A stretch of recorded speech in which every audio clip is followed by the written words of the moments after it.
인생은 미로와 같아서 언제나 난관에 부딪히기 마련이죠. 그럴 때 큰 도움이 되는 게 바로 법입니다.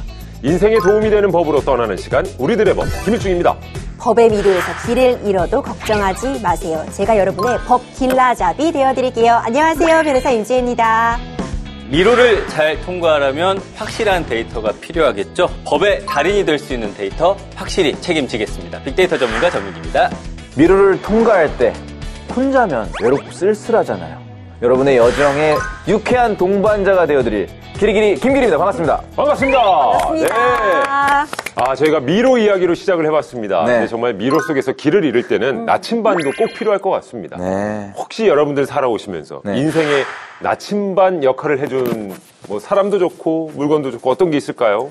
저는 사실 부모님 꼽고 싶어요. 부모님. 부모님이 이제 가이드를 줄 때가 있죠. 경우에 네. 따라서는 또 어린 나이에는 나 부모님 말 안 들어. 내가 제일 잘 알아. 이럴 때 있지만 제가 굉장히 흥미로운 연구 결과를 봤는데요.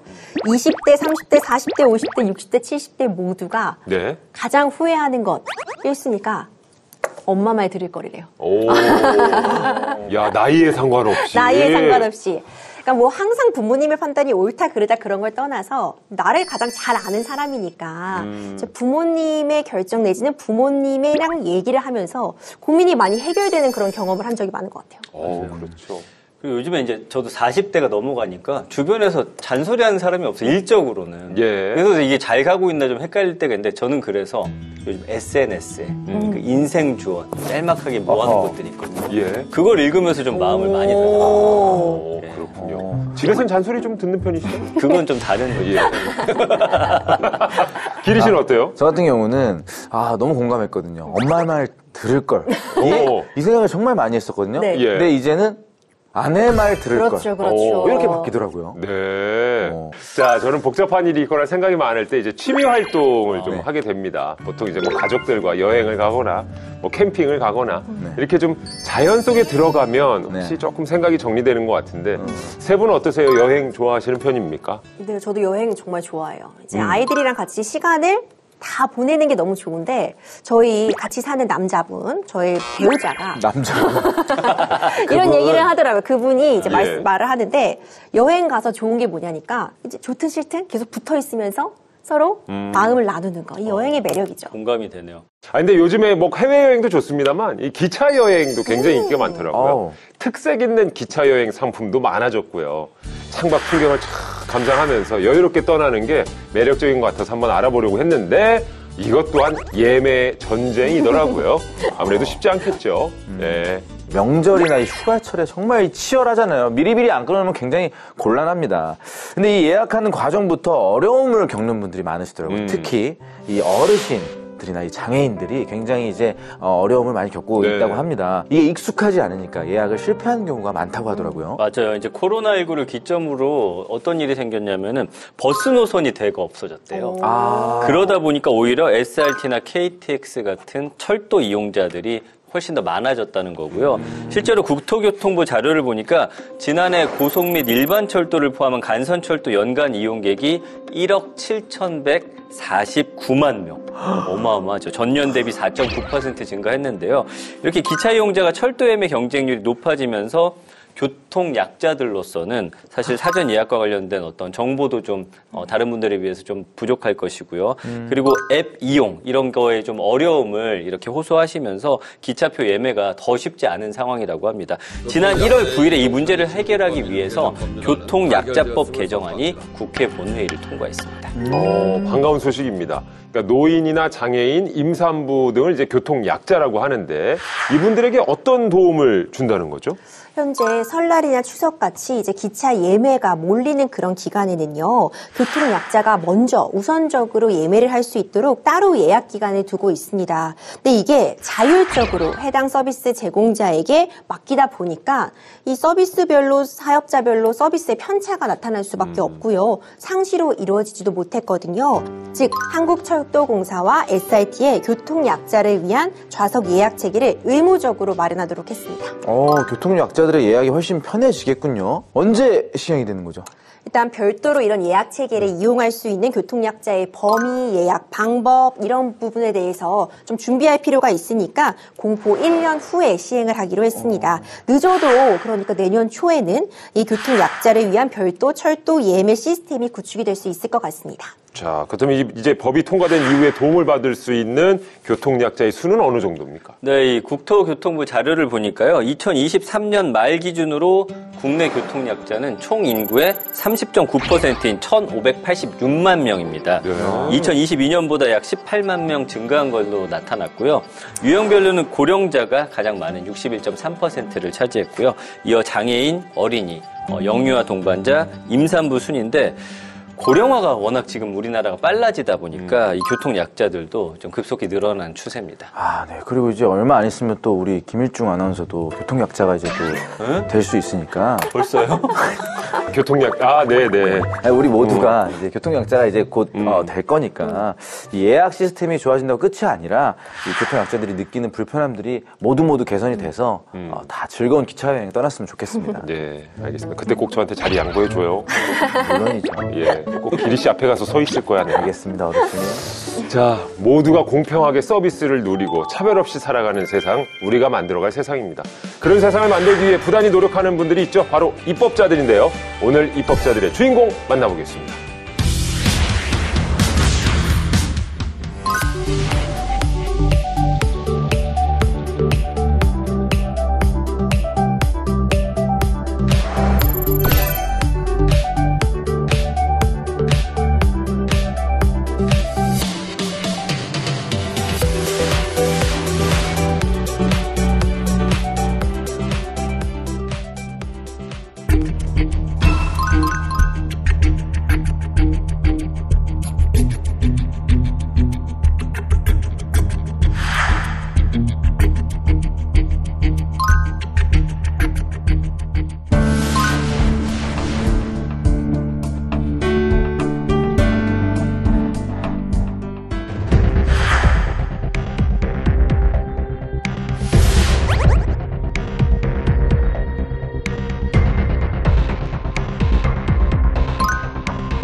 형식상으로는 사장님이야. 근데 막상 만나서 얘기해보면 야, 그거 원청에서 다 정하는 거야. 도섭 좀 합시다 라고 얘기를 하다가 그게 받아들여지지 않으면 파업이 되는 겁니다. 실제로 그런 권한을 가진 사람을 사용자 범위 안으로 넣자 온라인 업체 입점해 있는 소상공인들 얼마 전에 TMF 사태로 얼마나 많은 소상공인들이 고통받았습니까. 소비자들도 사실은 속아서 순위 조작 뭐 이런 것 때문에 속아서 사는 경우들이 있거든요. 별도 규제가 필요하다. 오프라인 말고 온라인에서.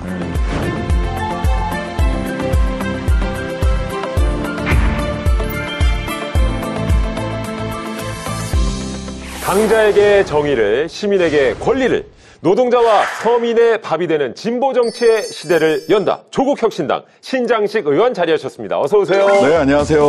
예, 반갑습니다. 안녕하세요.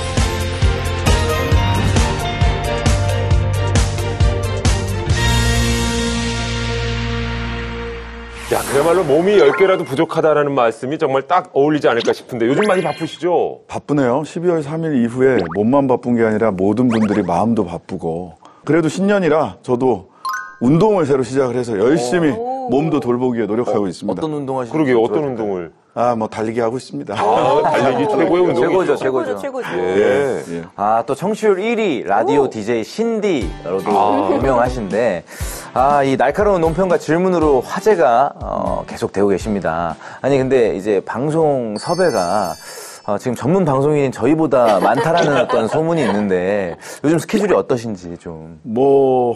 하루에 한두 개 정도는 방송을 하는 것 같아요. 예. 그래도 적극적으로 나가서 국민들하고 소통하기 위한 계기니까 더군다나 저는 이제 지역구 의원이 아니라 비례대표 의원이기 때문에 직접 국민들을 만나려고 일부러 노력하지 않으면 굉장히 국회에 갇혀 있을 수 있거든요. 그래서 댓글이나 또 방송을 보신 분들이 길거리에서 만나고 식당에서 만나면 이런저런 말씀을 해주시니까 가능하면 직접 소통의 창구로 방송에 많이 나가려고 노력하고 있습니다.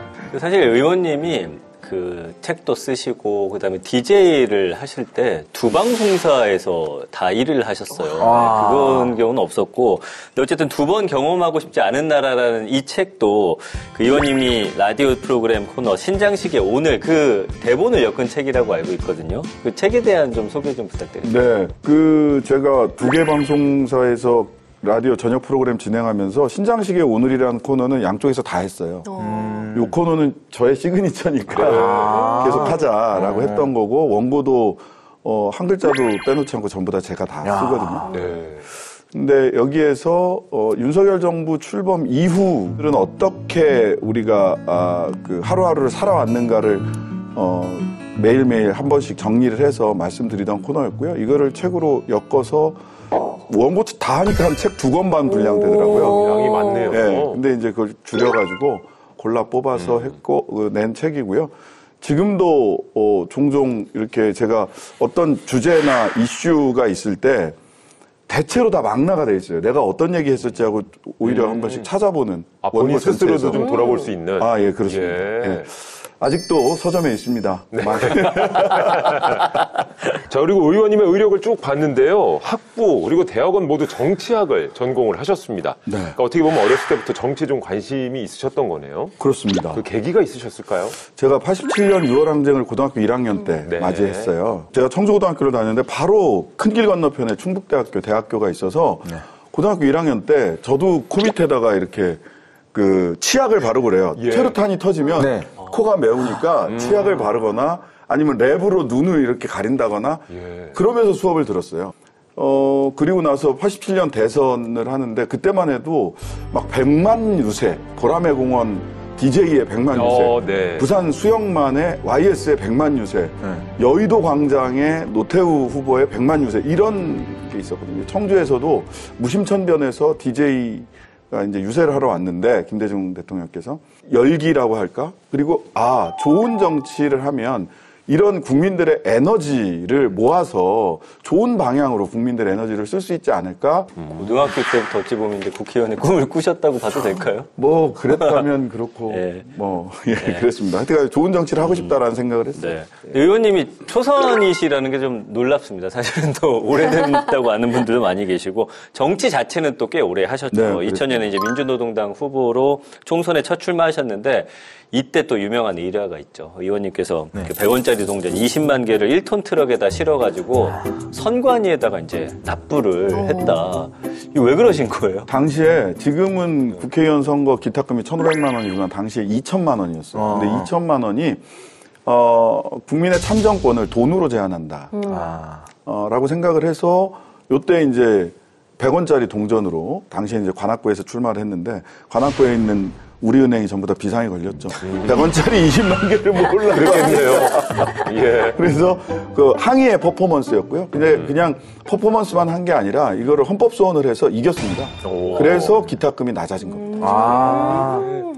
야, 그런 일도 있으셨고 또 지난해 연말 의원님께서 이제 대표 발의한 국가배상법이 통과가 됐습니다. 네네. 예, 순직한 군인, 군무원, 경찰 공무원 등의 유가족에게 위자료 청구권을 보장하는 내용인데 핵심 내용을 좀 설명해 주시죠. 이게 이제 박정희 정권 때 그 베트남전에 참전했던 군인들에 대한 또 유가족들에 대한 배상을 국가가 제한하려고 법으로 하고 있었는데 이게 위헌이라는 법원에서 결정이 있었어요. 당시엔 헌법재판소가 아니라. 그랬더니 헌법에다가 당사자는 군인이나 군경은 당사자는 위자료를 더 이상 청구할 수 없도록 하는 게 헌법에 조항에 들어가 있거든요. 그럼 이제 유족은 그래도 청구할 수 있어야 되잖아요. 예.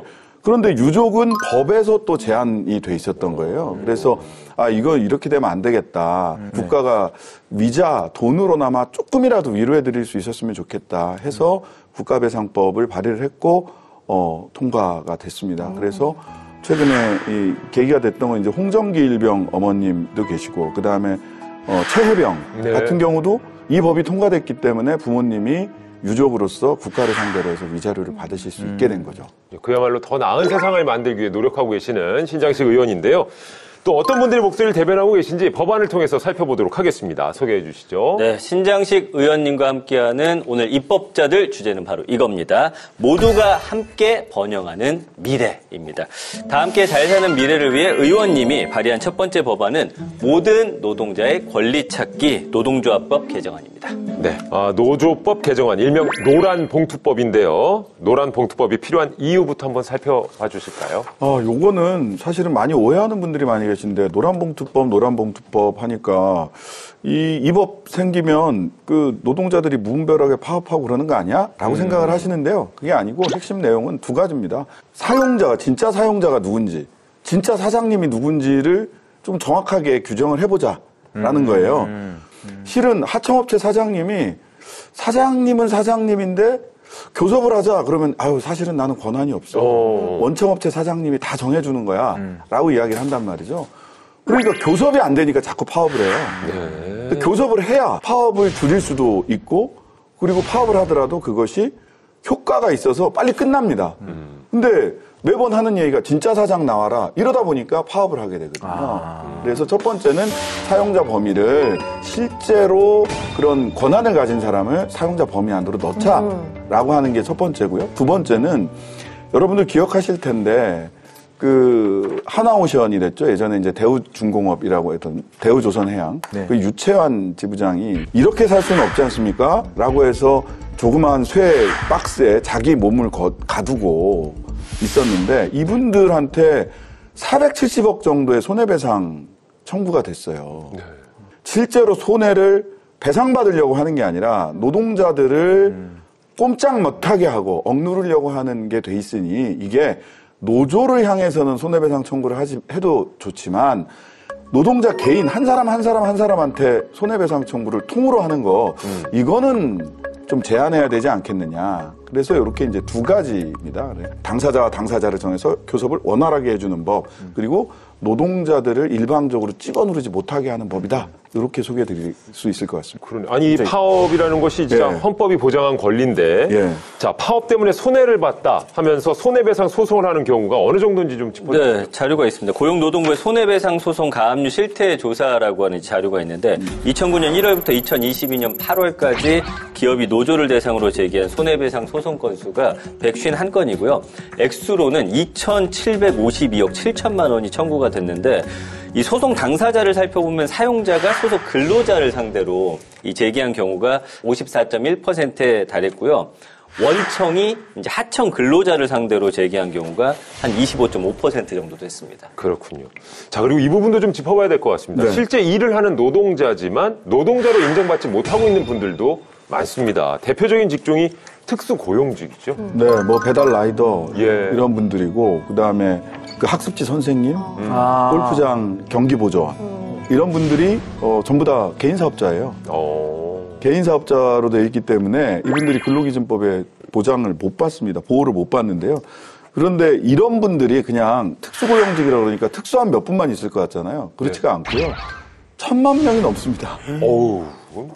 퍼센테이지로 그 비율로 따지면 그러니까 숫자가 한 1,000만이 넘고 비율로 따지면 통계에 따라서 조금 다르지만 대체로 50%가 넘습니다. 그렇죠. 경제활동 인구 비율로 따지면 1,000만 명은 어마어마한 숫자죠. 그러다 보니까 좀 이상하다. 이건 좀 불합리하죠. 분명히 노동을 하고 있지만 여기 계신 분들도 전부 다 3.3% 3.3% 떼고 급여 받잖아요. 직장인이 아닌 이상 저희가 개인 사업자가 되니까. 다 개인 사업자니까. 근데 학습지 선생님들 또는 배달 라이더 이런 분들이 3.3% 떼고 받는 게 맞나? 근본적으로 질문이 들잖아요. 근데 이분들이 한 50%가 넘는다. 이상합니다. 이 노동자로 인정받지 못했을 때 또 올 수 있는 이 불이익들이 뭐 어떤 것들이 좀 더 있을까요? 우선 뭐 근로기준법상의 보호를 하나도 못 받으니까 거기서 오는 어려움이 있고요. 뭐 주휴수당부터 시작해서 등등등 이런 게 있고 그 다음에 산재, 고용보험. 이게 가장 크죠. 산재, 고용보험, 주휴수당 등등등 있는데 뭐 다른 여러 가지 불이익들이 있지만 저는 일단 생명과 안전과 관련해서 산재와 고용수당, 고용보험 이게 사실은 가장 큰 문제 중에 하나라고 봅니다. 예. 의원님, 법안이 통과가 되면 사실 이런 부분 걱정하시는 경우들이 있어요.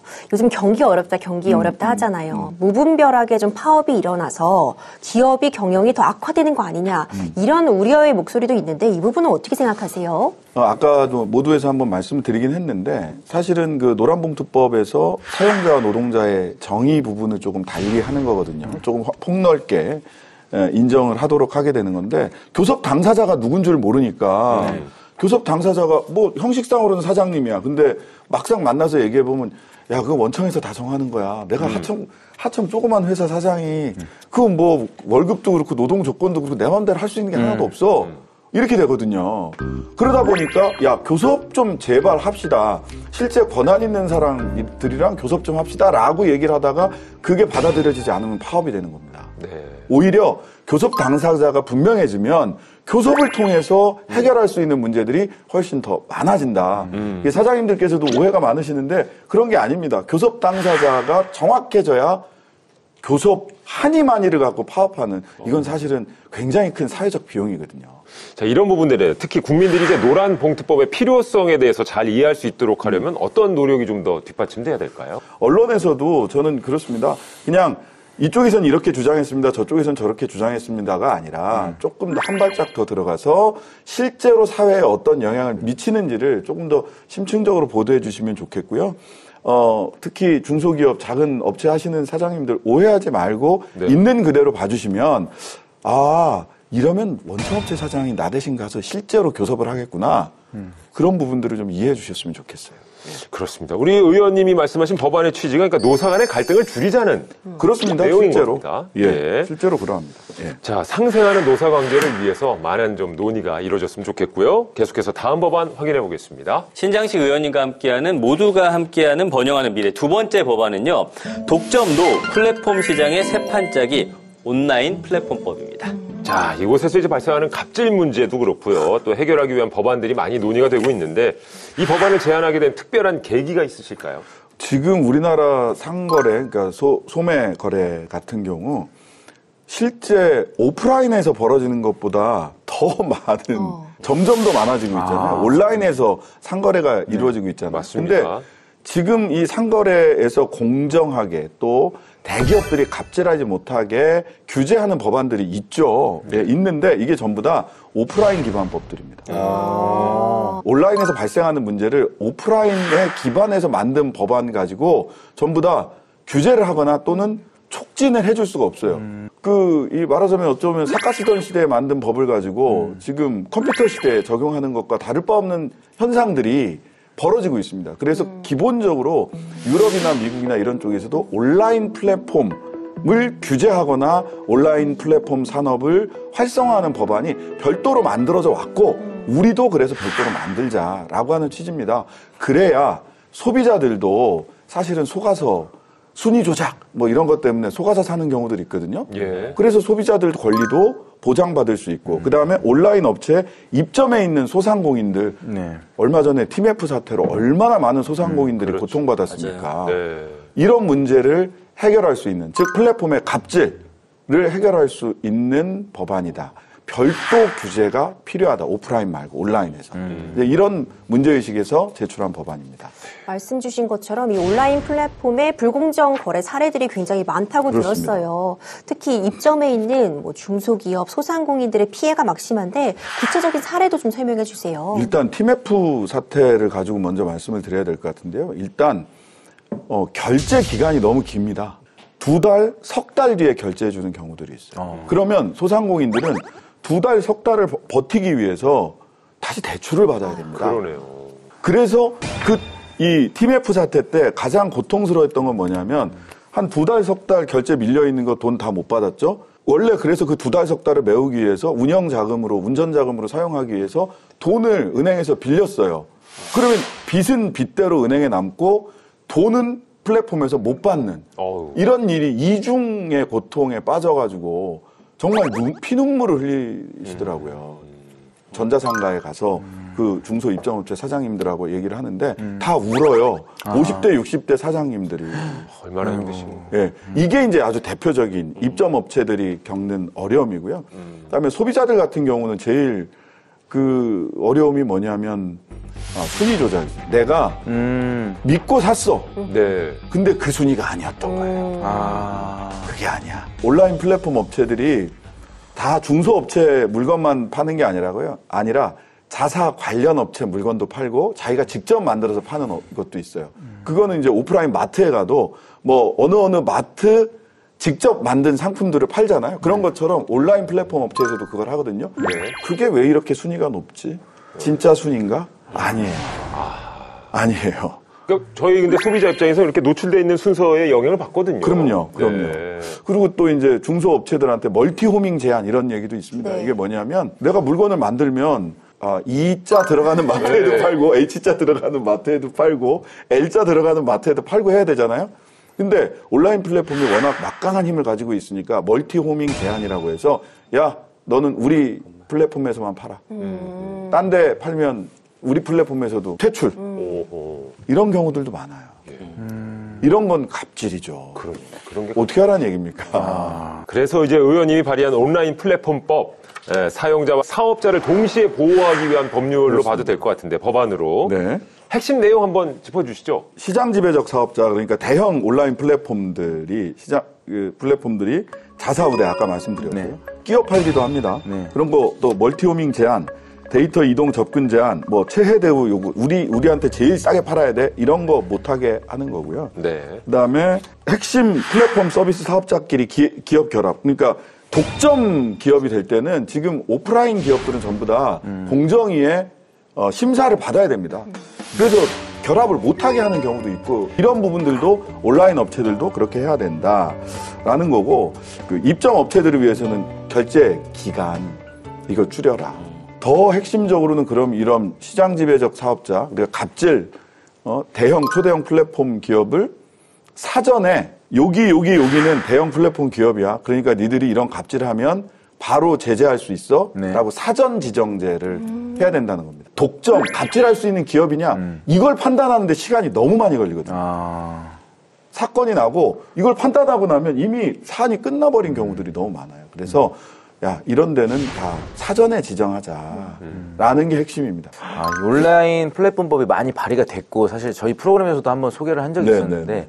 기존에 있는 그 다른 그 법안들과 의원님이 대표 발의한 법안들은 어떤 좀 차별점이 있는지. 앞부분에는 뭐 사실 그 질적 차이가 있지는 않고요. 양적으로 야 7일로 할 거냐 15일로 할 거냐 결제 기간은 뭐 그다음에 뭐를 더 규제의 대상을 어떻게 할 거냐 이런 거는 사실은 대동소이한 부분들이 있습니다. 그런데 아까 말씀드린 사전 지정제를 할 거냐 말 거냐. 왜냐하면 정부에서도 사실은 온라인 플랫폼법을 낸다고 했다가 그걸 안 내고 다른 형태의 공정거래법이라든지 전자상거래법이라든지 이렇게 이제 분산돼 있는 법으로 결정을 하겠다라고 하면서 제일 우리나라에서 국민들이 봤을 때 접하기 쉬운 배땡과 쿠땡이 빠지는 법안을 내놓으셨어요. 그 포함이 안 됩니까? 그 두 개 가장 클 텐데. 그래서 이건 좀 예. 배땡, 쿠땡이 포함돼서 사전 지정할 수 있도록 하자라는 게 저희 법안의 제가 제출한 법안의 핵심적인 차이점입니다. 의원님 법안을 보면은요, 공정거래위원회의 책임을 좀 강조하고 계신 것 그렇습니다. 같아요. 어떤 예. 의미가 있는 걸까요? 당연하게도 지금 오프라인에서 이런 갑질이 있다거나, 소비자에 대한 갑질이든 소비자를 기만하는 행위든 아니면 합쳐체 갑질을 하면 공정거래위원회가 하게 돼 있습니다. 근데 지금 뭐 온라인 공정거래위원회를 별도로 규정하기보다는 현재 공정거래위원회에서 신속하게 사건이 났는데 3심 법원까지 다 가고 나면 이미 그 사안은 사라지는 경우들이 있거든요. 그래서 공정거래위원회가 신속하게 온라인 플랫폼에 대해서도 규제하고 신속하게 판단할 수 있도록 하는 게 좋겠다라는 취지입니다. 자, 이 법안이 통과가 된다면 우리 소비자 입장에서 직접적으로 좀 체감할 수 있는 변화가 있다면 어떤 것들이 있을까요? 속지 않고 살 수 있는. 속지 않고 살 수 그 다음에 하나 더 있습니다. 손해배상 책임을 어디에 물어야 되느냐라는 것도 항상 쟁점이 돼요. 네. 즉 거기 보면 다 이렇게 당구장 표시해가지고 우리 온라인 플랫폼엔 책임이 없습니다. 예. 업체한테 물어보세요. 이렇게 돼 있거든요. 근데 우리가 구매를 할 때는 실제는 그 업체의 그 상품에 대한 판단도 하지만 온라인 플랫폼이 주는 신뢰가 있기 때문에 그렇죠. 그 신뢰를 보고 그 온라인 플랫폼이 주는 신뢰도를 보고 구매하는 경우들이 많잖아요. 네. 그러다 보니까 작은 온라인 플랫폼이 아니라 좀 더 큰 데로 가게 되고 그래서 이런 소비자가 피해를 입었을 때 손해배상 책임을 온라인 플랫폼은 어떻게 부담해야 되는가에 관해서도 법안에서 좀 규정을 하고 있어서 물건을 선택할 때 그리고 물건을 선택했다가 혹시라도 손해가 발생했을 때 피해가 발생했을 때 이걸 어떻게 구제받아야 되는가까지를 같이 법안에 규정을 하고 있기 때문에 소비자들 입장에서도 꼭 필요한 법이라고 생각합니다. 네. 사실 온라인 시장 지금 어마어마하게 커졌고 앞으로 그럼요. 더 커질 텐데 저는 좀 오늘 깜짝 놀란 게 의원님 말 들어보니까 여기에 맞는 법이 지금 좀 미비하다는 게 좀 충격적이네요. 그렇죠. 네. 네. 그래서 의원님의 이 온라인 플랫폼 법안이 본회의 문턱을 좀 넘기 위해서는 어떤 좀 노력이 필요하다고 생각하세요? 우선 저는 정부가 좀 전향적인 태도를 가져줬으면 좋겠어요. 왜냐하면 정부가 작년만 해도 온라인 플랫폼법을 반드시 내야 된다라고 제정해야 된다고 했어요. 근데 갑자기 온라인 플랫폼 기업들의 의견을 수렴하고 소비자들의 의견을 수렴하겠습니다 하더니 한 달도 안 돼서 갑자기 이거 온풀법으로 안 하고 그냥 전자상계법이랑 공정거래 관련된 법으로 처리를 하겠습니다라고 입장이 바뀌었어요. 가장 먼저 말씀드리고 싶은 것은 이유를 분명히 말해주든지 왜 갑자기 온풀법에서 다른 개별법 개정으로 바뀌었는지 이유를 분명히 해주시든지 그럼 저희들도 이해를 하기 위해서 노력할 수 있잖아요. 아니면 작년에 했던 말대로 약속을 지키든지 정부 쪽에서 전향적인 입장의 변화가 있기를 바랍니다. 맞습니다. 요즘 진짜 오프라인 매장보다 온라인 매장 창업하시는 분들이 확실히 많고요. 또 오프라인 매장도 있지만 온라인 매장도 함께 하시는 분들이 많습니다. 그만큼 이 온라인 세상에 맞는 공정하고 투명한 상거래 환경이 만들어졌으면 하는 바람이고요. 자, 오늘 의원님과 함께 이야기를 좀 나눠봤습니다. 네. 세 분은 어떤 시간이었는지 궁금하네요. 저는 오늘 여기 이 녹화를 하면서 처음으로 가장 많이 받아 적는. 오늘 굉장히 필기를 열심히 하시네요. 아니, 저도 모르게 예. 이 법안 1타 강사님을 만난 것처럼. 야, 너무나 쉽고 예. 또 친절하게 섬세하게 설명을 해주셔서 저한 개인적으로도 너무나 유익한 시간이었고 앞으로 또 방송에 더 많이 나와주셔서 많은 분들에게 좀 이런 설명을 잘 해주셨으면 좋겠어요. 과외비 내시죠. 역시 그냥 넘어가는 법이 없습니다. 예. 저는 솔직히 옆에서 좀 오래 지켜봤거든요. 의원님이 어떤 국민과 그리고 우리 나라를 위하는 그 마음이 늘 느껴져서 헬렌 켈러가 한 말을 좀 전해드릴까. 세상에서 가장 아름답고 좋은 것은 눈으로 보거나 손으로 만질 수 있는 것이 아니다. 오직 가슴으로 느낄 수 있다. 가슴으로 느끼는 따뜻한 정치 앞으로도 응원하겠습니다. 네. 너무 감사합니다. 야, 과분한데. 헬렌 켈러의 명언까지 나왔고요. 진실의 옷을 입으셨습니까? 입었습니다. 예, 거짓의 옷은 벗어났고요. 예. 우리 임재 변호사도 저는 정말 감명 깊게 들었죠. 특히 네. 우리 의원님께서 마흔이 넘은 나이에 네. 로스쿨에 들어가서 이제 또 법을 공부하시고 이제 국회의원이 되셨잖아요. 네. 그래서 제가 응원하는 마음을 담아 설마.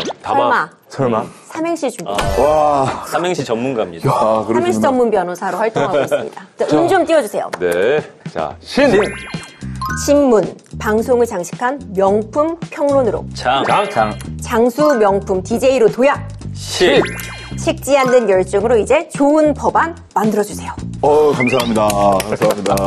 잘했다. 마음에 드시나요? 너무 감사합니다. 네. 식지 않는 의원님의 열정. 이거 굉장히 중요할 것 같아요. 그럼요. 식은 정말 대단합니다. 대단했죠. 네, 식은 없죠. 아니, 의원님께서 자주 하는 이 말씀이 있으시더라고요. 이 비판은 근본적으로, 대안은 현실적으로, 실천은 대중적으로. 의원님의 정치 철학인 건가요? 어떤 의미인지 한번. 노회찬 대표님, 이제 곧 돌아가신 노회찬 대표님과 제가 정치를 오래 했습니다. 그분께 정치를 배웠고, 구체적으로 방법론이나 대안은 조금 굉장히 허약했던 시절이 있었는데, 그때 노회찬 대표님께서 해주셨던 말씀이세요.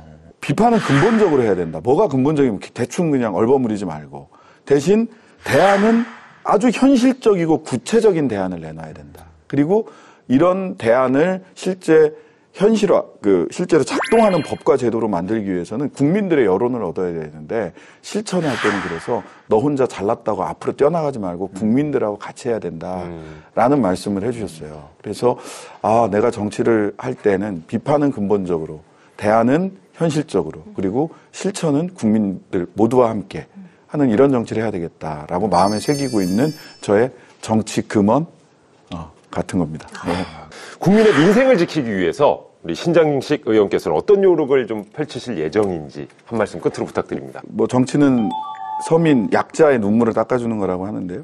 우리나라에서 이렇게 보자면 노동자와 중소상공인, 상인들, 그다음에 청년들, 농민, 사회적 약자들이 분명히 그 소수는 아니에요. 다수인데도 약자인 분들이 너무 많아요. 이런 분들과 함께 이분들이 자신들의 권리를 제대로 보장받을 수 있는 이런 법률과 제도를 만들기 위해 노력하겠습니다. 그래서 우리 김일중 진행자께서 말씀해 주신 강자에겐 정의를, 시민에게는 온전한 권리를 보장하는 그런 정치를 만들기 위해서 더욱 열심히 노력하도록 하겠습니다. 그야말로 좀 국민의 채증이 좀 시원하게 쫙 내려갈 수 있는 정치 앞으로 좀 부탁을 드리도록 하겠습니다. 지금까지 조국혁신당 신장식 의원과 함께한 시간이었습니다. 고맙습니다. 네, 감사합니다. 감사합니다.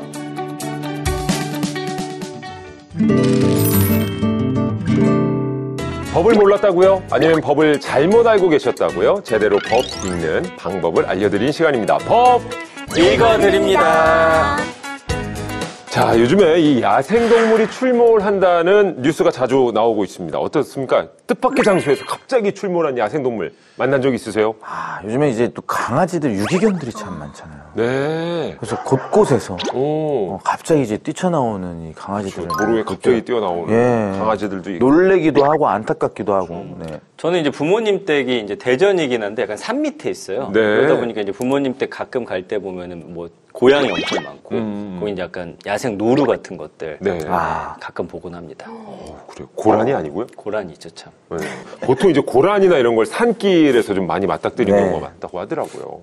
자, 근데 이 야생동물 출몰이 단순히 웃고 넘길 문제가 아닙니다. 갑자기 나타난 야생동물 때문에 피해도 심각하다고요? 그 지난해 10월에 그 지하철 승강장에 멧돼지가 출몰해가지고 난동을 부린 사건이 있었잖아요. 예. 기억하실 거예요. 그때 지하철 시설이 파괴가 됐고 30대 남성이 팔꿈치를 물리는 그런 부상을 당하기도 했습니다. 오호. 그리고 이제 동물원에서 탈출하는 경우도 종종 있잖아요. 뭐 사자, 뭐 얼룩말, 침팬치 등. 근데 이게 관리소로 이제 나오긴 했지만은 더 안타까운 건 거의 대부분의 동물들이 이 사살된다고 그러더라고요. 네. 관리 좀 잘해주셨으면 좋겠어요. 그러네요. 야생동물 때문에 재판을 하는 경우도 있습니다. 대표적인 게 이제 교통사고인데 야생동물이랑 이제 차랑 부딪히면서 피해가 발생할 때 이 책임 배상 범위를 놓고 재판을 하는 경우도 있어요. 그러니까 이런 일들이 예전엔 주로 농촌 지역에 주로 일어났습니다. 이젠 도심 속에서도 갑자기 야생동물들이 출몰을 한단 말이죠. 자, 오늘 법 읽어드립니다. 사연은 갑자기 나타난 야생동물 때문에 일어난 일이라고 합니다. 확인해 보시죠. 빰빠라빰빠라빰빰 감자탕을 발라버려. 야, 노래 부르면서 먹으니까 더 맛있네. 어떻게 뼈 추가? 콜? 콜 네가 계산할 거지? 저번에 내가 샀잖아. 내가 왜? 저번에 네가 산다고 한 거고 오늘은 같이 먹는데 객출해야지. 진짜 짠돌이 진짜. 어떻게 밥을 한 번 안 사냐?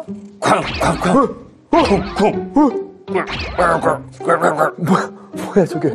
멧돼지가 왜 여기서 나와? 이게 무슨 일이야? 저리 가, 저리 가. 야야야, 감자탕 뚜껑 닫아 빨리. 아직 다 못 먹었다고. 내가 이쪽을 막을 테니 손님들이 저쪽 좀 막아봐요. 야야야, 우리 감자탕 쪽으로 온다. 막아. 사장님! 경찰 불러요 경찰! 119도 불러. 이거 다 불러 빨리! 자, 일단 밖으로 나가자. 빨리 도망쳐. 신고 받고 왔습니다. 멧돼지요. 걱정 마세요. 제가 해결합니다. 아저씨 그러지 말고 저희 감자탕부터 좀 구해주세요. 잠깐만요. 이거 생각보다 크네요.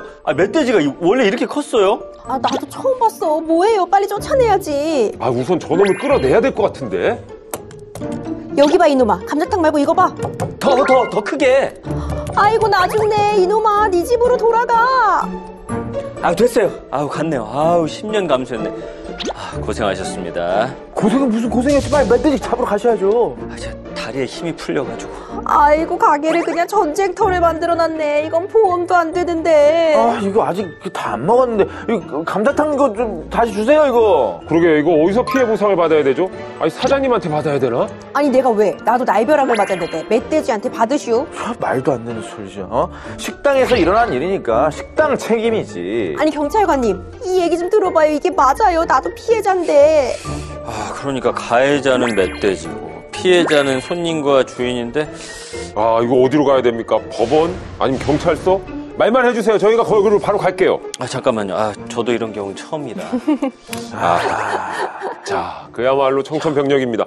멧돼지가 그러니까 그 감자탕집에 갑자기 출몰을 한 거예요. 예. 많이 맛집이었나 봐요. 그러니까. 이런 일 당했다고 하면 믿을 사람도 없을 것 같아요. 너무 황당할 맞아요. 것 같은데요. 감자탕 먹다가 멧돼지를 만났다고. 근데 이런 일 없을 것 같지만 의외로 많이 있다고 하더라고요. 그렇습니까? 진짜요? 자, 말 그대로 식당에서 음식을 먹다가 아주 저돌적인 상황을 맞닥뜨렸습니다. 실제로 있었던 일이라는 거죠? 네, 지난 2016년 경기도 의정부에서 실제 벌어진 일을 약간 이제 각색을 한 겁니다. 오전 3시 27분쯤에 경기도 의정부 금호동의 한 감자탕 집에 네. 이 사연처럼 멧돼지 한 마리가 이제 뛰어 들어옵니다.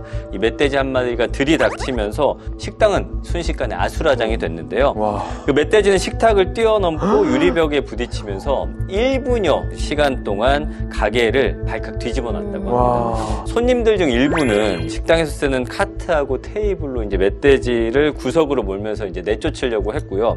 그 다음에 이제 경찰이 출동해서 이제 잡으려고 했는데 멧돼지는 식당을 빠져나가서 근처 야산으로 도망을 갔다고 합니다.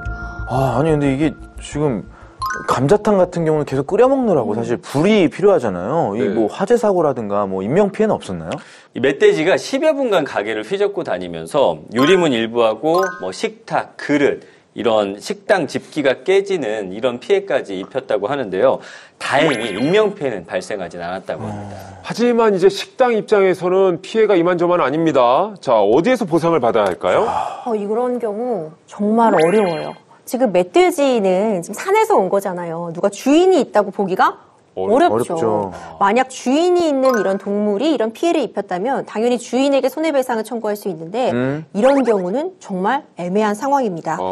현재 지자체에 야생동물 피해보험이라는 게 있어요. 그럼 주인이 없다면 지자체에 손해배상을 청구할 수 있지 않을까 이렇게 생각해 볼 수 있는데 문제는 이 피해보험은요. 농작물에 대한 피해나 아니면 인명피해, 사람이 다쳤을 때 이런 경우에만 적용이 되지 우리 사안과 같은 기물 파손에는 적용이 되지 않아서 이 피해 배상받기가 쉽지 않아 보입니다. 그럼 사람이 다쳤을 땐 보상이 된다고 하셨는데 어느 정도 될까요? 네, 이 농업, 임업 등 생산활동이나 일상생활 중에 이제 예측할 수 없는 상황에서 야생동물로부터 만약에 공격을 받았다. 네. 이런 경우 치료비 중 본인 부담액을 기준으로 해서 최대 500만 원까지 보상을 받을 수가 있고요. 야생동물로 인해 사망하는 경우에는 최대 1,000만 원까지 보상이 됩니다.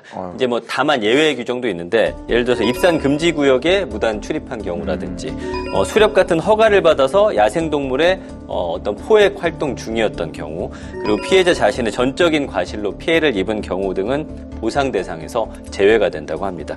그 야생동물로 인한 피해를 보상을 받으려면 뭐 여러 절차가 있는데 신청서하고 피해 발생 경위서, 피해 명세서, 그리고 진단서, 소견서 등의 서류를 사고 발생 지역 지자체에서 사고 발생일로부터 5일 이내에 제출하시면 됩니다. 네, 일전에 영업배상 책임보험에 대해서 이야기 나눈 적은 있는데 자, 만약에 손님이 근데 그 식당에서 다쳤어요. 그렇다면 손님은 식당 주인한테 손해배상 청구 가능하지 않습니까? 이 영업배상 책임보험 이 내용을 보면 일단 식당에 물이 막 흥건히 젖어 있는 거예요. 그럼 당연히 미끄럽겠죠. 네. 그래서 만약 이 물 때문에 손님이 이 식당에서 넘어졌다. 이러면 식당을 제대로 관리하지 못한 주인의 책임이 크기 때문에 손해배상 책임을 부담합니다. 네. 근데 이번 우리 멧돼지 출몰 사건 같은 경우에는 주인이 식당을 잘못 관리해서 멧돼지가 들어왔다. 이렇게 보기는 좀 어려운 측면이 그렇죠. 있어 보여요. 그래서 만약 저 상황에서 사람이 좀 다쳤다 하더라도 이것을 바로 주인에게 배상을 청구하기는 어려울 수 있습니다. 근데 내가 야생동물에게 피해를 입었다고 해서 야생동물을 함부로 죽이거나 하면 또 안 되는 거겠죠? 그것도 안 됩니까? 그렇죠. 그 경우에는 처벌 규정이 마련이 되어 있습니다. 야생동물보호법 8조를 보면은요, 누구든 정당한 사유 없이 때리거나 산채로 태우는 등의 방법으로 죽이는 행위, 목을 매다는 행위, 물리적인 방법으로 고통을 주는 행위 이런 부분들을 야생동물 학대로 규정을 하고 있어요. 이 같은 방법으로 야생동물을 죽음에 이르게 하면 3년 이하의 징역 또는 300만 원 이상 3천만 원 이하의 벌금에 처해질 수 있고요. 또 고통을 주거나 상해를 입히는 경우에도 2년 이하의 징역, 2천만 원 이하의 벌금에 처해질 수 있습니다. 수렵이 가능한 야생동물도 똑같이 적용이 되나요? 야생동물을 합법적으로 포획하기 위해서는 지자체장이 설정한 수렵 장인지를 확인을 해야 됩니다. 그 외의 장소에서는 수렵이 금지가 됩니다. 근데 수렵장 아니라고 해도요, 수렵동물로 지정된 멧돼지, 고라니, 꿩, 까마귀, 청둥오리, 까치, 맷비둘기만 사냥을 할 수 있습니다. 자, 그리고 야생동물과 관련해서 사고가 많이 발생하는 지역이 또 도로예요. 예, 운전 중에 갑자기 출몰하는 야생동물 때문에 만약에 피해를 입었다. 이 피해 보상은 어디다가 좀 청구를 할 수 있습니까? 일단은 그 자동차 보험 중에서도 그 자차 보험하고 자손 보험에 가입이 되어 있어야만 일부 보상을 받을 수가 있습니다. 네. 또 시설물 관리하는 곳에 보상을 요구할 수가 있어요. 그래서 뭐 고속도로나 국도에서 관리소홀로 인해서 이 야생동물이 출현을 했다라고 한다면 한국도로공사에 배상을 청구할 수 있습니다. 네. 야, 그러면 이제 모두가 궁금한 질문일 겁니다. 갑자기 나타나는 야생동물 발견했을 때 이때 어떻게 대처를 해야 되는지, 뭐 이거 지금 신고를 해야 되는지, 무조건 뛰어가야 되는지, 뭐 여러 가지 얘기들이 많잖아요.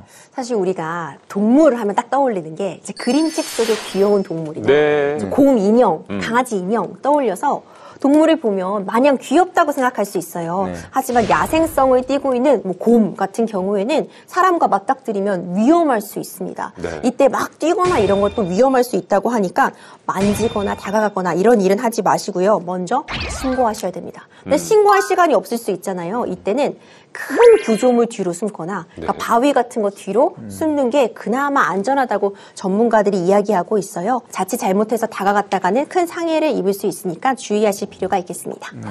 그렇군요. 자, 오늘의 마무리 역시 김기리의 한 줄 평이죠? 좋습니다. 한번 깔끔하게 정리해 보도록 하겠습니다. 난 너를 믿었던 만큼 난 내 친구도 믿었기에 야생동물과의 잘못된 만남. 빠른 신고, 빠른 대피가 최선이다. 아, 네. 잘못된 만남. 예, 빠른 신고 대처가 최선이다. 자, 야생동물 출몰 사고가 증가하고 있습니다. 단순한 해프닝으로 치부할 것이 아니라 그 원인을 찾고 해결 방안이 무엇인지 고민이 필요할 것 같은데요. 모든 생명체가 행복한 세상을 만들 법을 가지고 저희는 다시 찾아오겠습니다. 우리들의 법, 다음 시간에도 함께해요.